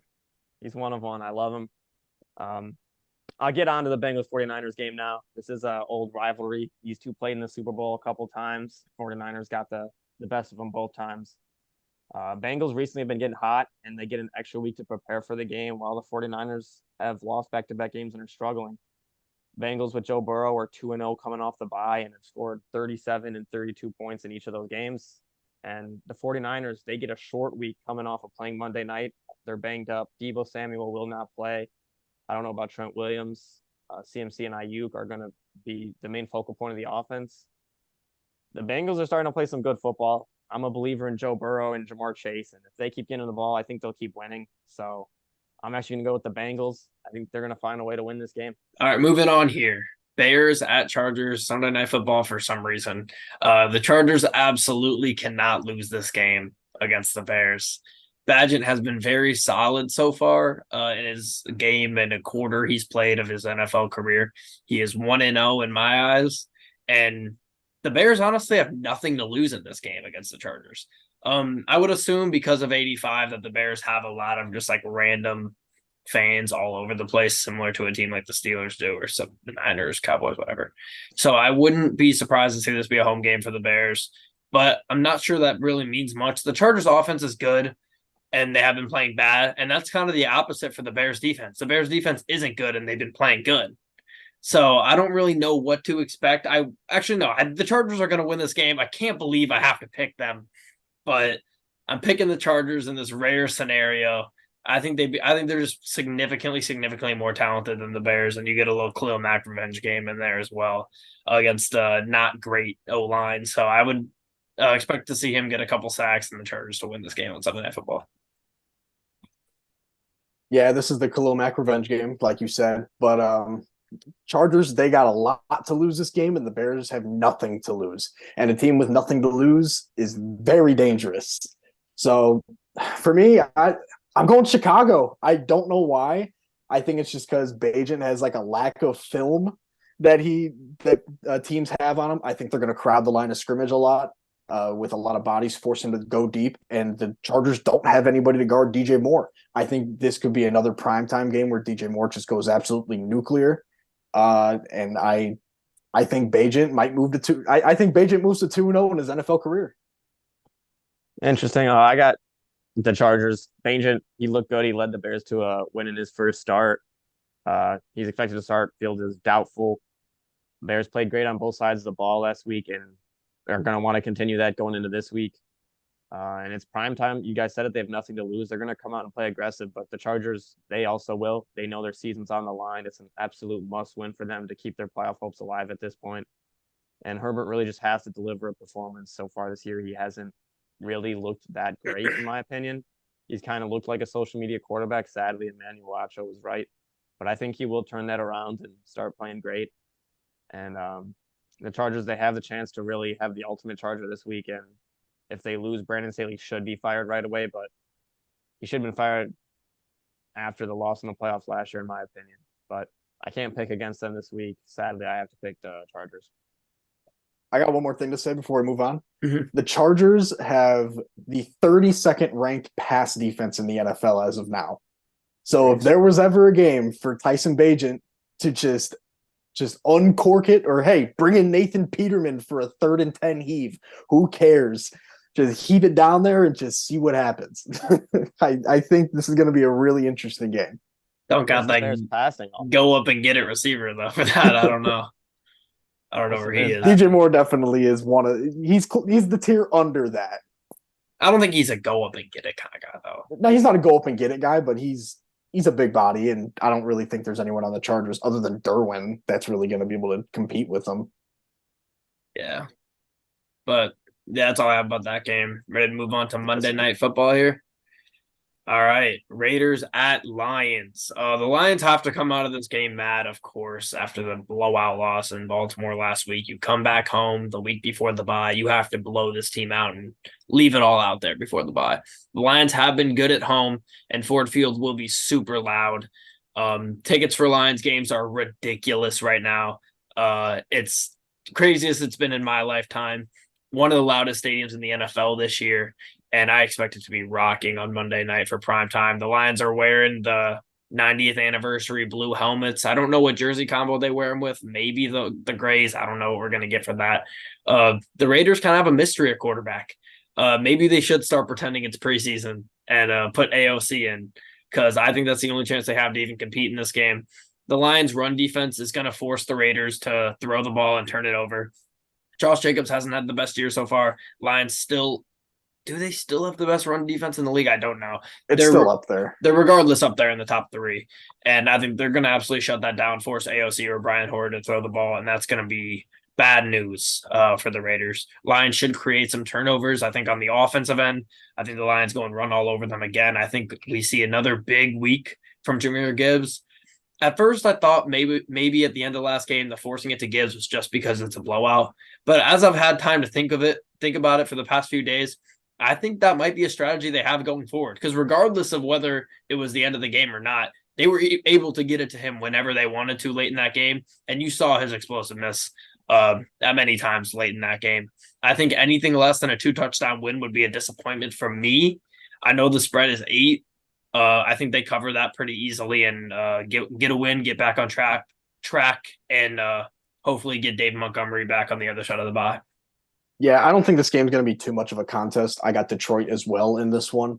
But I will say that you talked about it last week, Josh, and on the recap a couple days ago.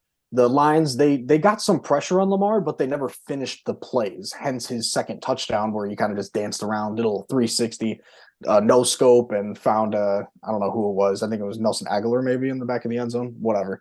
But they I think that's going to be a big focal point in practice this week, or it has been so far. So I think Detroit really comes out and just sticks it to them. Probably a 20-plus point win, in my opinion. Las Vegas, I think they're just outmatched. They're not going to have the quarterback to really keep up with this Lions offense. I think they are going to get Jahmyr Gibbs a lot more involved in the run game. The Bears tore up the Raiders in the run game last week, and I expect the Lions with a much better offensive line than the Bears. I expect Jahmyr Gibbs to get a lot of stuff between the tackles, a lot of tosses on the outside, and maybe a couple, I don't know, Craig Reynolds breaking a couple for 20 plus. I think it'll be a good game for the Lions. It'll be a fun one for Lions fans. I got Detroit by 20 plus. I don't know if it's changed, but I've heard that Jimmy Garoppolo is possibly planning on playing. They said Oh wow. Josh McDaniels said he's hoping that he plays this week, and if he's ready to go, he will go. So there is still a chance Jimmy G plays this week. I really don't think that matters. With that being said, Raiders are coming off of an embarrassing loss, and so are the Lions. The Lions are going to be angry. They looked very embarrassing. I think they're going to come out ready to bite some kneecaps. And you touched on it's not preseason, so we know we won't see AOC. The 3 Raiders wins so far this year come against the Packers, Broncos, and Patriots, 3 teams that are just not that good. And I just want to take a moment to slander Josh McDaniels because he's just not a great head coach. In the last 2 years, Josh McDaniels has blown 6 second-half leads. He has lost to Jeff Saturday, whose only coaching experience was as a high school football coach, and I think his team only had like 2 wins or something. He lost to Baker Mayfield, who had only been on the Rams for 3 days prior. So he had 3 days learning the Rams offense. And he kicked a field goal down by 8 with under 4 minutes in the red zone on like a 4th and short. So he's just not a good coach. If Mark Davis, I guess maybe he doesn't have enough money to fire him, but he should be fired. He might be good with X's and O's, but he's not a good head coach. The Lions should win this game pretty easily. They shouldn't have problems. And if they do, then I think the Lions might have a problem. But I think the Lions win this game and move to 6-2. All right, you guys want to finish off with a couple betting picks before we get out of here on who knows how long this spot's gonna end up being. But I got a couple here. Let's see. Give me the Jets minus. I got mine right here. You want me to? Yeah, you can have it. Go ahead. I'm still looking, so you can All right. have it. I've got Washington plus 6.5. I think that they make the Eagles game close, especially with it being in Washington. I think that D line is gonna. Jonathan Allen, he said it multiple times. He's really pissed about losing all the time, so I think he's gonna come out with some fire along with Deron Payne, Chase Young, and Montez Sweat amidst those trade rumors. I think they really come out and make it really close with Philly. I don't think they win, but they make it close. And then I've got Chicago plus 8.5. They're like I said, they're a team with nothing to lose, and that is a very dangerous team. So I think Tyson Bagent, I think he goes for over 200 yards, which is impressive for a rookie that wasn't even drafted in his second ever start. So I'm excited to watch this Sunday Night Football game. All right, my 2 I got here. I was gonna say the Jets, but I found another one I like, so I'm gonna go with Monday Night Football. I'm going to take my team as well. I'm going to take the Lions minus 8.5 at home. I think that line's a little bit low for some reason.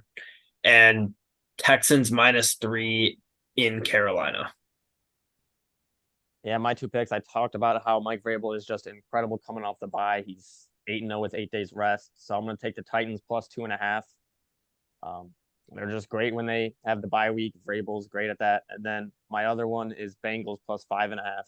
They've looked great. I think a 5.5 point spread with a team as good as the Bengals is very tough.